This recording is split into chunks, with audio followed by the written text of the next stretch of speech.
بسم الله الرحمن الرحیم. د یو واقعه د اوقاتو مبارکې و یو زرګر په دکان کې یو منګک راغی، د هغه نه قیمتي کاڼی چې دا وتښتاو. زرګر ډیر زیات پریشان و. هغه لاړ په یو کس پسې، شکاري پسې، چې یاره داسې یو قیمتي کاڼی چې دا منګک زمانه تښتولی. اوس د هغې معلومول غواړي چې یاره دا کوم منګک دی او دا په څه طریقه معلومیږي. هغه ورته وویل دا اسان کار دی، دا مشکله نه ده. دا کس ته د سره روان شوی دی، راغلی زرګر دکان ته.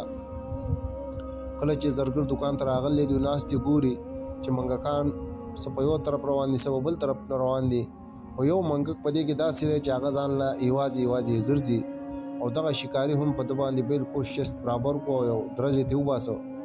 چې کله دا منګک وویش او دغه ته ووایي، زرګر ته ووایي چې لاړ شه، په دې کې به کاڼی پروت وي او کاڼی ترې راوباسه.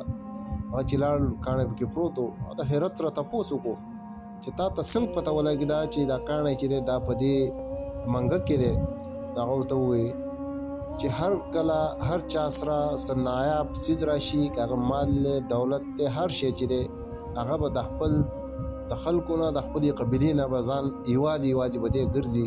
د ده به دا کوشش وي چې یاره زه اوس په دې قبیله کې یا په خپل خاندان کې د خپل خپلوانو سره نور زما ناسته پاسته چې یاره دا نشي کېدی، ځکه چې زه په دې ټایم کې نایاب یم، زما سره مال دی، زما سره دولت دی.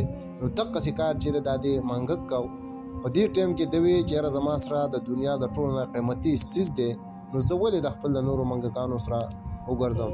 امید لرم دا ویډیو به د نورو ویډیوګانو په شان ستاسو خوښه شوي. که ویډیو مې خوښه شوه، په کمنټ سیشن کې کمنټ ضرور وکړئ. د الله په امان.